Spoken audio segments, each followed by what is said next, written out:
The last word with Lawrence O'Donnell, though, starts right now. Hey, Lawrence. Hey, Jen. We have Andrew Weissmann joining us tonight on the January 6th anniversary, but also Senator Mark Kelly, who received his letter of censure, is going to respond to Pete Hegseth and that letter tonight on this program. We have to get right to it. Go to it. I look forward to hearing that interview. Thanks, Jen. Thank you. Well, being a Trump supporter requires a never-before-seen in politics superhuman ability to manage personal, public, deep humiliation. Being a Trump supporter means Donald Trump will humiliate you. He will humiliate you with your families, who you told last year that the reason you were supporting Donald Trump is that he's not one of those regime change Republicans. He's not one of those Republican presidents like both of the presidents Bush, who invades foreign countries to change their leadership. Every Trump supporter who said that about Donald Trump, told their kids that about Donald Trump last year, has now been humiliated by Donald Trump once again. Every Republican member of Congress was in favor of freer trade around the world, meaning lower tariffs around the world, until Donald Trump became the Republican nominee for president for the first time. And then they just went silent when Donald Trump turned the Republican Party from the anti-tariff party to the tariff party, the sales tax party, because that is what a tariff is, a sales tax paid by Americans into the United States Treasury, just like income taxes. Republicans who base their entire careers on never raising taxes support Donald Trump's raising taxes on you through tariffs. That is the kind of humiliating flip-flop that used to destroy political careers. Senator Lindsey Graham is a case study in deep personal humiliation. He's a race-baiting, xenophobic, religious bigot. He doesn't represent my party. He doesn't represent the values that the men and women who wear the uniform are fighting for. And you know how you make America great again? Tell Donald Trump to go to hell. And then Donald Trump attacked Lindsey Graham and gave out Lindsey Graham's cell phone number on television during one of his rallies. And how did Lindsey Graham fight back? By spending every day of the rest of his political career publicly worshiping Donald Trump. Jimmy Kimmel now says that Lindsey Graham is now the closest Donald Trump has come to owning a dog. 5 years ago today, Lindsey Graham summoned the courage to break with Donald Trump for the first time since he had become Donald Trump's pet. I hate it to end this way. Oh my God, I hate it. From my point of view, he's been a consequential president. But today, first thing you'll see. All I can say is count me out. Enough is enough. That was 5 years ago tonight. And enough was not enough. That was right after Donald Trump urged a mob he had publicly summoned to Washington to fight like hell. And they did. They fought like hell. They violently fought like hell and attacked the Capitol in search of the Vice President of the United States, who they publicly declared they wanted to murder. And Donald Trump watched on TV and did nothing to stop them, which is exactly what you would do if you were hoping that they would succeed. 5 years ago on this date, Donald Trump was lying to his most violent followers about an election that he lost. And today, Donald Trump was lying again. In fact, every day Donald Trump speaks into a microphone, he lies. Today, his lies included what appeared to be the hallucination of a neurologically declining mind when he said, "We are getting rich because of tariffs." No country in history has ever gotten rich because of tariffs. It's impossible to get rich because of tariffs. Tariffs are sales taxes imposed at the point of entry on foreign goods sold in the United States. The tariffs are paid exclusively by Americans in the United States. And so what Donald Trump calls getting rich because of tariffs is actually the United States Treasury, under Donald Trump's control, taking your money away from you in the form of tariffs and putting it in the United States Treasury. Those tariffs are paid by the American companies that import those goods, and when they sell those goods to you, the tariffs that they have paid are included in the price that you pay, and that's how you pay tariffs every day that Donald Trump is president. Today, Donald Trump hallucinated that that meant money pouring into our country. Not one penny has come into this country in its history because of tariffs. Keep that in mind when you watch a 79-year-old man in full hallucination mode with imagined conversations that never happened about tariffs. We're getting rich because of tariffs, by the way. I hope everyone understands that. They hate to report. We're going to have over $650 billion poured into our country or coming in shortly because of tariffs. You know, they're finding all of these pockets of money a couple of weeks ago. Sir, we're off by $39 billion. Oh, is that good or bad? Meaning, do we have it or are we short of it? Sir, it's $39 billion that we can't account for. That means we have an extra 39. Yes, sir. I said, well, what are you saying? We just don't know where it came from. I said, check the tariff shelf. Sir, that tariff doesn't start until September. I said, no. It started about a month and a half ago. Check it. Comes back 25 minutes later. Sir, you were right. It came from tariffs. This never happened to us before, where we find plus 39 billion, not million, plus 39 billion. They were missing. We've taken in $650 billion or shortcoming, and that's because I'm being nice. That's Donald Trump publicly flunking a neurological exam. That is as demented as a president could possibly get. Donald Trump's lies into that same microphone included the lie that Nicolas Maduro, quote, killed millions of people, end quote. That is a grotesque lie, and it dishonors the real suffering of people who were killed by a single dictator who did indeed kill millions of people. No one in the 21st century has done that. Nicolas Maduro may well have killed thousands of people, but he has not killed even hundreds of thousands of people, never mind millions of people. The person who did do that was Adolf Hitler. And today, Donald Trump pretended that the dictator of 21st century Venezuela was as bad as the Nazi dictator of Germany who tried to conquer all of Europe, Adolf Hitler, who ordered the execution and extermination of 6 million Jews in an attempt to wipe out the Jewish people. Donald Trump equates Maduro to Hitler. Donald Trump will lie about anything. And if you are Lindsey Graham today, if you are a Republican supporting Donald Trump today, you must never contradict the lies. Donald Trump's most attention-getting lie these days is about Greenland. Donald Trump is never going to invade Greenland. That's the fake distraction story he wants you to chase. Donald Trump's never going to make a move on Greenland in any way. Donald Trump is never going to buy it. He's never going to stop talking about Greenland, though, because the news media cannot resist paying attention to it. Even senators are falling for it. Greenland is Donald Trump's distraction. If you spend a minute talking about anything Donald Trump says about Greenland, you are falling for his game. Donald Trump has thrown around threats to a bunch of countries since invading Venezuela because he wants to normalize the idea of invading countries.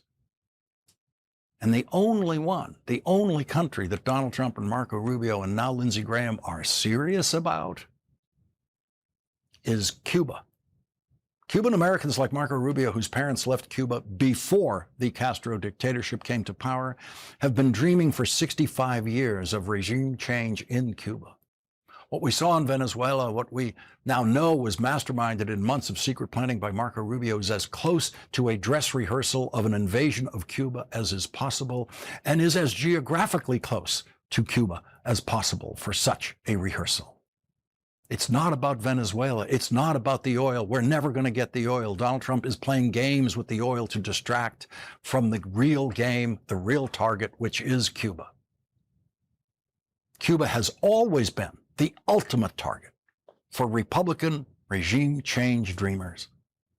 And today, after Lindsey Graham dismissed the idea of trying to take over Greenland, Lindsey Graham said this about Cuba.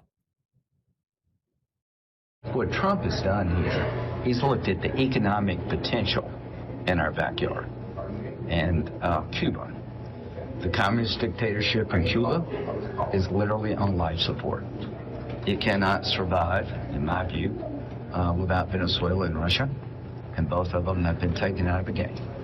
So there'll come a day, sooner rather than later, where that dictatorship will go away.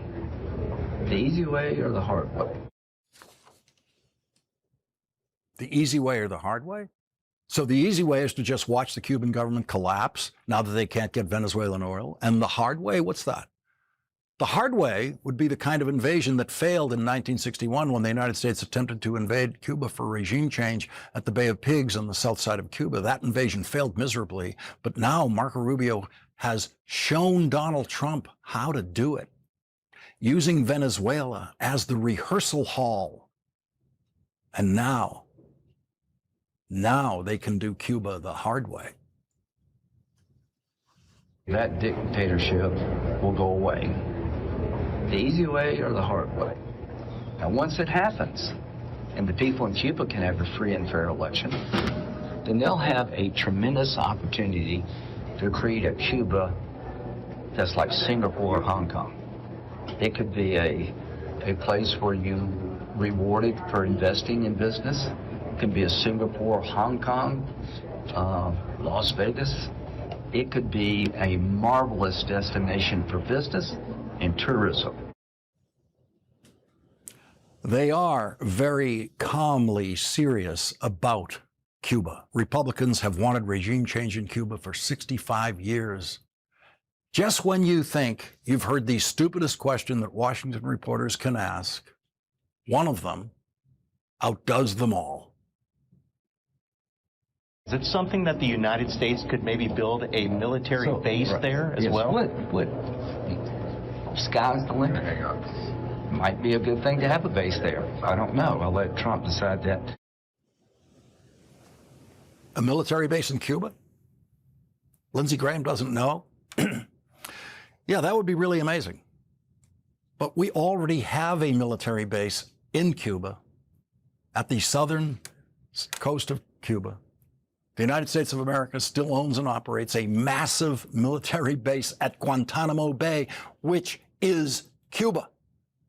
And Lindsey Graham, knowing that, childishly says, I'll let Donald Trump decide that.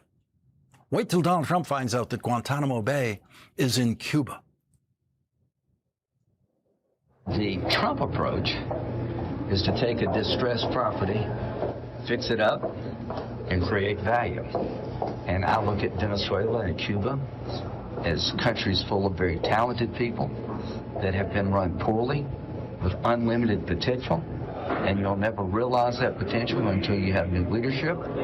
That new leadership will come not from us over the arc of time, but from a free and fair election, so we can partner with the United States and have in our backyard countries that are aligned with the United States. Can you imagine what could happen in Cuba if we had an honest government aligned with the United States, building a destination of choice?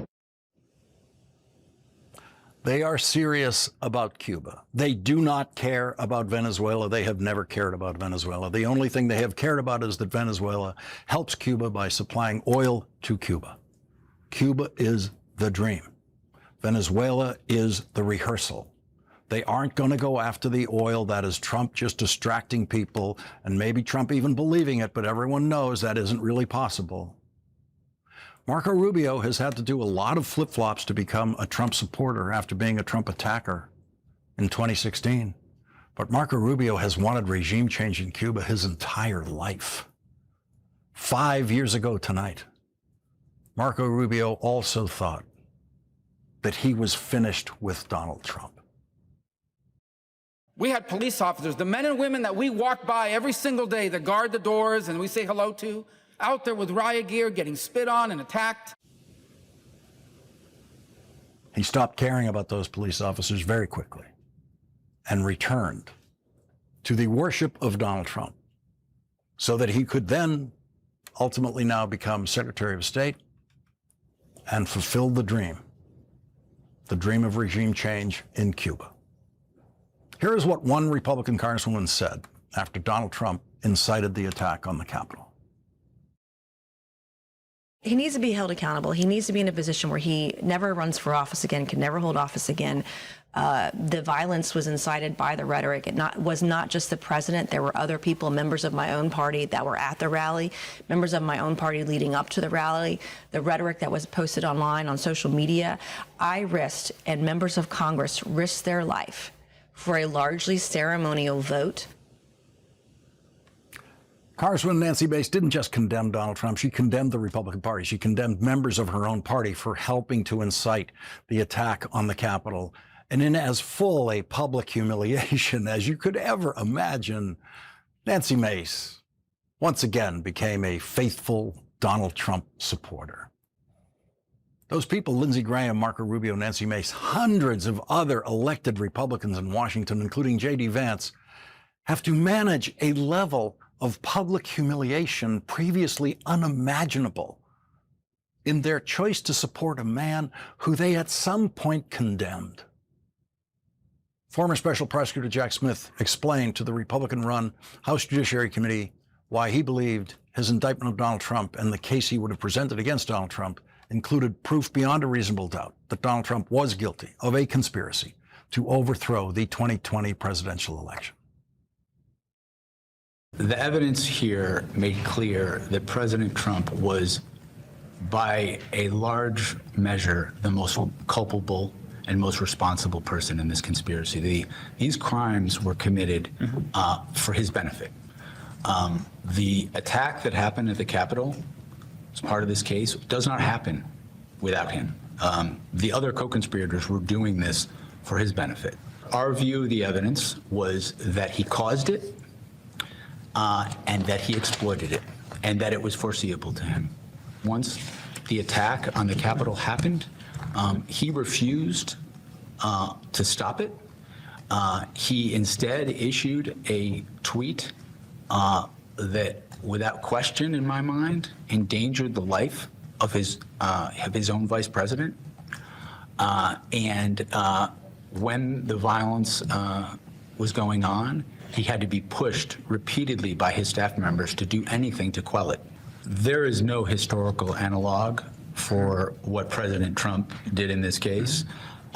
As we said in the indictment, he was free to say that he thought he won the election. He was even free to say falsely that he won the election. But what he was not free to do was violate federal law and use knowingly false statements about election fraud to target a lawful government function. That he was not allowed to do.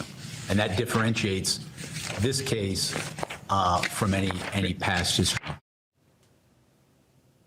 Republican Liz Cheney, who served as vice chair of the House Select Committee to investigate the January 6th attack on the United States Capitol, described Donald Trump's conduct on this day 5 years ago. Among the most shameful of this committee's findings was that President Trump sat in the dining room off the Oval Office watching the violent riot at the Capitol on television. For hours, he would not issue a public statement instructing his supporters to disperse and leave the Capitol, despite urgent pleas from his White House staff and dozens of others to do so. Members of his family, his White House lawyers, virtually all those around him knew that this simple act was critical. For hours, he would not do it. During this time, law enforcement agents were attacked and seriously injured. The Capitol was invaded, the electoral count was halted, and the lives of those in the Capitol were put at risk. In addition to being unlawful, as described in our report, this was an utter moral failure and a clear dereliction of duty. Today, House Democrats held a hearing titled After January 6th, Setting the Record Straight on the Capitol Insurrection. A woman convicted of crimes for her part in the attack on the Capitol Pamela Hempel, said this. I pleaded guilty to my crimes because I did the crime. I received due process, and the DOJ was not weaponized against me. When Donald Trump pardoned us, I rejected the pardon.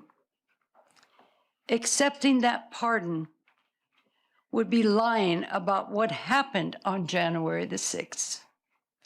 I am guilty, and I own that guilt. I came here on January the 6th. I went from Trump's speech to the Capitol because I thought Mr. Trump would go to the Capitol with us. I heard people saying that Trump was going to walk down to the Capitol, so I went. Well, as you know, Donald Trump never showed, but the rioters did, and the attack began.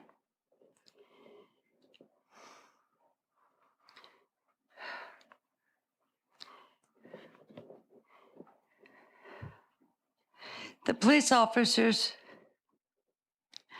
were the heroes. They protected the Capitol and everyone inside the Capitol, and even people like me. I was trampled on by the rioters. And if it weren't for the Capitol Police helping me that day, I might have died. To the Capitol Police officers sitting here, if I may address you for a minute. I am truly sorry from the bottom of my heart for being part of the mob that put you and so many officers in danger.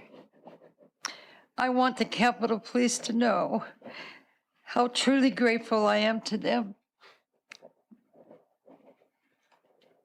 and how deeply sorry I am. I can't believe people are still disrespecting you and trying to lie about January the 6th. I will do everything I can to stop the lies about our brave officers like you who protected us during the attack. Thank you. Speaking about January the 6th has caused a great risk to my personal safety. I have been doxxed online, harassed, and physically assaulted. But I am here, and I don't care. I won't let it stop me. I can't sit here while Mr. Trump and others are lying.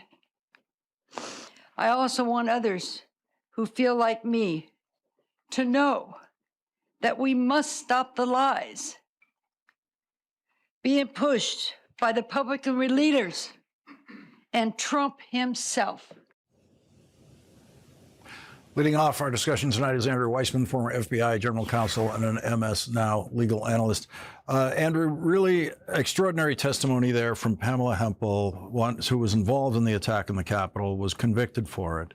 She says today the police officers were the heroes, something Donald Trump will never say. In fact, the White House issued today from the White House account, from this seat of American power, a series of false statements about what happened on January 6th. And Ms. Hempel's testimony today, which was really the capstone of the hearing and so moving, as you just heard, shows more courage and more honesty than we've seen from all of the Republican members of Congress who were present on January 6th, who know better in terms of what happened than what the White House has issued.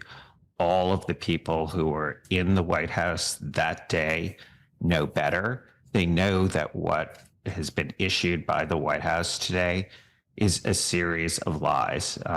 Ms. Hempel's statement that you really can't do better than, which is we must stop the lies, is something that shows more integrity and more adherence to the truth than we're seeing from so many people in government who owe us so much more on January 6th, a day where we really should have a reckoning and not engage in the whitewashing, which is a particularly apt term when you're dealing with Donald Trump, of what happened that day and the true victims that day. Andrew, we now have Jack Smith's 8 hours of testimony, in addition to his very detailed indictment of Donald Trump with real specifics in there, but of exactly what Donald Trump did, in addition to the House Investigative Committee that Liz Cheney was a part of that we just saw. The material on what Donald Trump did that day is exhaustive and full, and no Republican has ever come up with a counter narrative of heroism by Donald Trump that day. No, I mean, one of the things that the White House is trying to do is say it's all Nancy Pelosi's fault. They even blame the Capitol Police as if the Capitol Police wanted to have themselves hurt. They don't explain, though, that if Donald Trump, as he now claims, just wanted peace, why he didn't react to what he now is claiming he was against, which was violence at the Capitol. Well, then why didn't he do anything about it? Why did he, as Jack Smith noted in the clip you played, why did he issue a tweet that Jack Smith, I think correctly noted, endangered the life of his own vice president? I mean, that is how, not just bizarre, but just how unfeeling, how there's just nothing, no bottom to the sort of depravity of that day. And it's such a dishonor to what happened to have today, on the 5th anniversary, to have this sort of continued lie. I would note, though, in your litany of evidence, that the one thing we still do not have is Jack Smith's report with respect to the Mar-a-Lago case, because Judge Cannon is still sitting on the motion to have that unsealed. She had claimed that it was under seal and needs to remain under seal because the case was pending, but that case is over. And yet she still has not released that report and said that it can be made public to complete the record of what at least Jack Smith and grand juries have found that sitting president of the United States has done, both in Washington and in Florida. Andrew Weissmann, thank you very much for starting off our coverage tonight. You're welcome. Coming up, Senator Mark Kelly will join us with his response to Pete Hegseth's letter of censure to him that Senator Kelly received. That's next.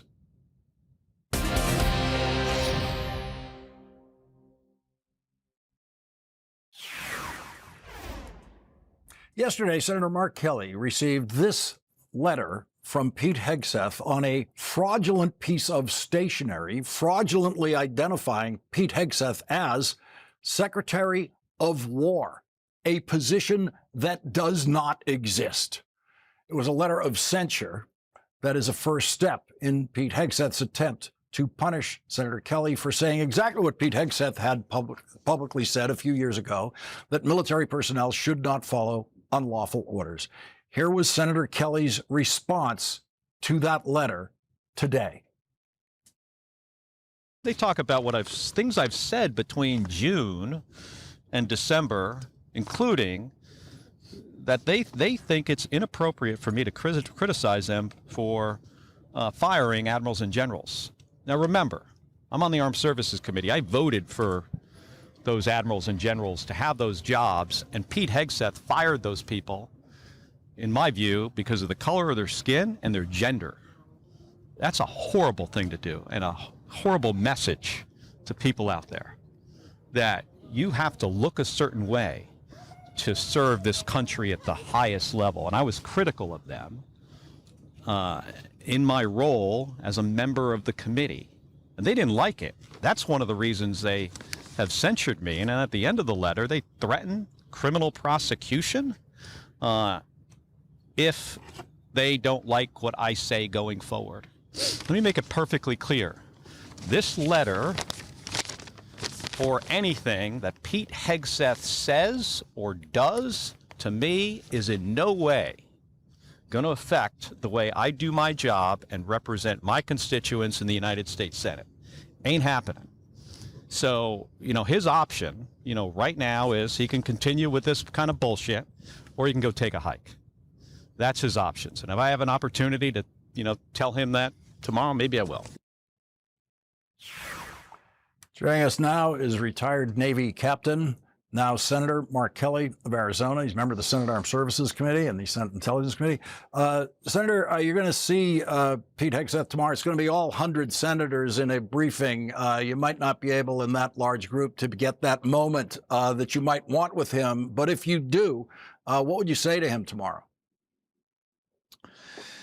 Well, I usually try to keep these things pretty professional, not like him and some of the folks that work for him. If I was to talk to him about this, this brief is going to be about Venezuela, and I'll have some questions about that. But if I was to talk to him about this, I would tell him, hey, regardless of what you try to do to me, I'm going to continue to do my job. And you cannot go after U.S. citizens, retired service members, in my case, for something they said that was truthful. I said something the president didn't like. He said I should be hanged, executed.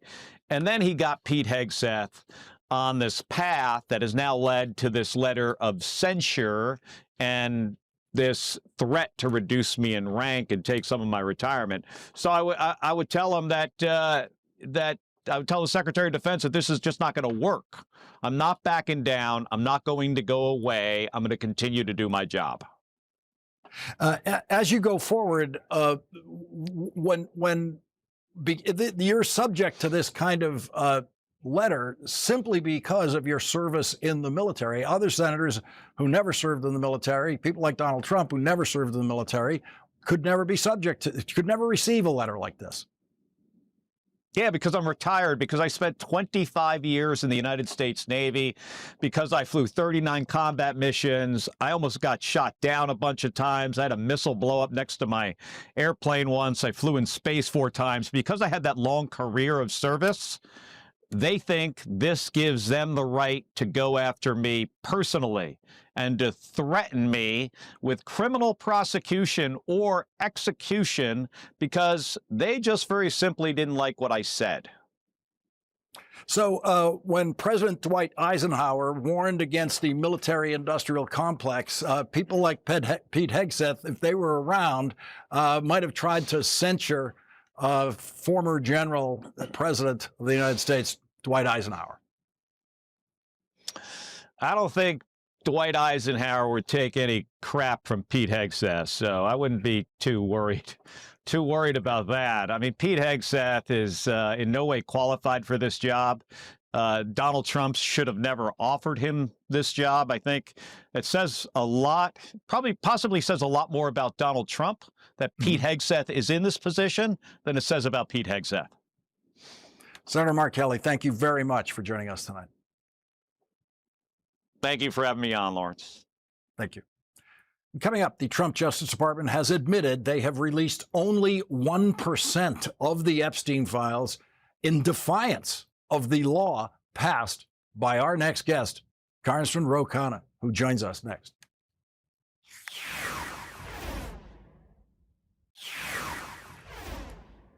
Yesterday, Donald Trump's Justice Department said in writing to a judge that they have released only about 1% of the Epstein files. The Justice Department statement said, to date, the department has now posted to the DOJ Epstein Library webpage approximately 12,285 documents in response to the Epstein Files Transparency Act.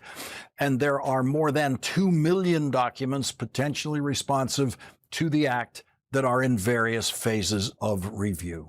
Joining us now is Democratic Congressman Ro Khanna of California. He's a member of the House Oversight Committee. Congressman Khanna, your law that you passed and Donald Trump signed requires the Justice Department to follow procedures and gives them deadlines for releasing 100% of the Epstein files. Is the Trump Justice Department complying with your law? No, they're not. By their own admission, there are millions of documents that they have not released. These documents include the witnesses' own statements to the FBI where they name the rich and powerful men who were on the rape island who abused them. That's what people want to see.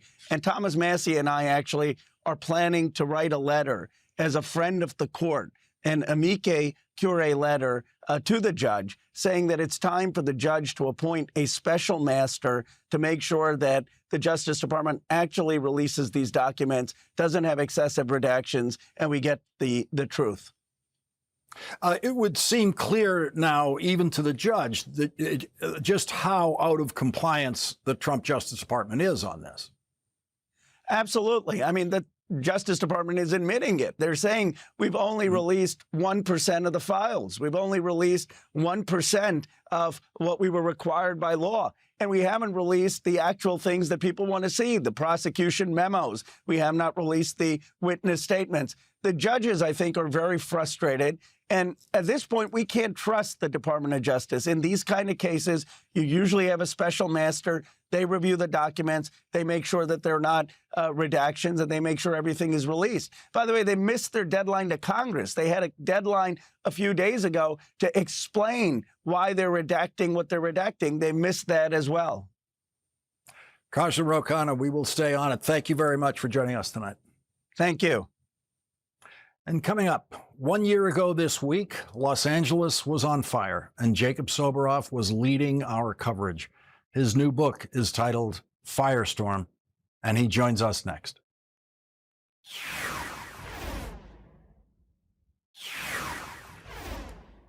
No one in Los Angeles has been complaining about the almost non-stop drenching rain for more than a week over the Christmas and New Year's holidays, because if that rain had come 1 year ago on the same dates, then the most horrific fires in Los Angeles history would not have occurred this week, 1 year ago.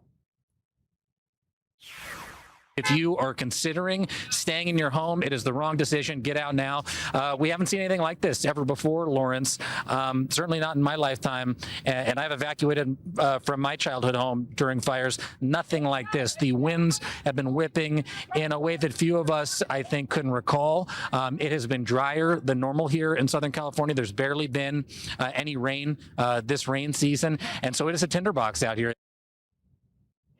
Joining us now is MS Now's senior political and national reporter, Jacob Soboroff. His new book out today is Firestorm, The Great Los Angeles Fires and America's New Age of Disaster. Jacob, what a difference a year makes. The drenching rain of this holiday season 1 year ago could have saved the city. I've been thinking about that, Lawrence, over the last several weeks in Los Angeles, and I think I even spoke to Governor Newsom last Friday about this. It was a tinderbox ready to go, and I will never forget the nights that I spent on the air talking to you about a community that you and I both know very intimately. And it's part of the reason that I wanted to write the book. How do you watch your own neighborhood carbonize before your eyes? It's impossible to comprehend in real time, and that's what Firestorm is all about, the fire of the future that I could not possibly understand as I stood there watching Los Angeles burn. Some of us with homes in Los Angeles had to evacuate, living in areas where we never dreamed that that was possible. You'd been through it before as a kid in the Palisades, but what are the lessons now going forward? I think what you'll see in the book and what a career emergency management official has told me about what I experienced, and this is a person that has served under both Republican and Democratic administrations who spoke to me outside of his official capacity, is that this was a confluence of many events. It was obviously the global climate emergency. It was our infrastructure falling apart. It was changes in the way we live, thousands of electric car batteries exploding at any given time. But it was also the politics of misinformation and disinformation, which when people read the book, they're going to see a bunch of behind-the-scenes maneuvering, both by Governor Gavin Newsom, at the time President-elect Trump, and Elon Musk, who was sowing the seeds, pouring rhetorical fuel on the very real flames that made, not just recovering from the fire, but actually getting through it difficult for so many people that were living in Los Angeles at the time. Jacob, I have to ask you about your own health, because when people when evacuation orders were lifted and people were able to go back to their homes, many of them didn't. Many of them were afraid to even breathe the air on their streets, even though the fire didn't reach their streets. You were in the thick of it, breathing it all in. I was, and you know, it pales in comparison to what firefighters experienced. You'll read about Nick Schuler from CAL FIRE in the book, who has been a firefighter for decades, and he said this was the first time that he thought about, in the middle of a fire like this, it's possible I'm going to get cancer. You'll read about Eric Mendoza, a firefighter from Station 69 in the Palisades, who after 4 days literally stepped on the gas and drove home to get home to Acton. And the minute he crossed the threshold of his house, he collapsed, barely being able to breathe. And his daughter and his wife had to take him to urgent care for corticosteroids and oxygen in order to recover from being in this fire. It's part of fighting the fire of the future, is that the materials that we are breathing in, the places that we are living, not just in the wildland-urban interface, but in the homes and the lives that we lead today, are more dangerous than they ever have been. And when these fires are becoming bigger, encroaching upon communities like this, and in Lahaina, in Hawaii, when people literally had to run for their lives and jump in the ocean, what's burning is no longer just chaparral in the mountains. It is the everyday livelihoods of all of us. And Jacob, the lesson, it seems to me, for anyone who has ever been through it, is if you ever get the word that it's coming your way, do not stop and think about anything. Get out of there. And that's what you delivered so importantly in your coverage, was get out of there. In the book, Lawrence, as well, it is a minute-by-minute accounting of some of the things that I think maybe a lot of us have forgotten on television. It reminded me of being in my 7th day of school at 9/11 in 2001 in New York. Throngs of people with suitcases and wheelchairs, people literally running for their lives in the streets of Los Angeles with flames encroaching upon them, behind them. It's not a sci-fi thriller. Even if it reads like one, this is the lived reality of so many people now in the second biggest city, most populous county in America. Jacob Soboroff, the new book is Firestorm, the Great Los Angeles Fires in America's New Age of Disaster. Jacob, thank you very much for your coverage throughout the fire, which was truly heroic, and thank you for this book. Thank you, Lawrence. I appreciate it. We'll be right back. Jacob Soboroff gets tonight's last word. His new riveting book is titled Firestorm.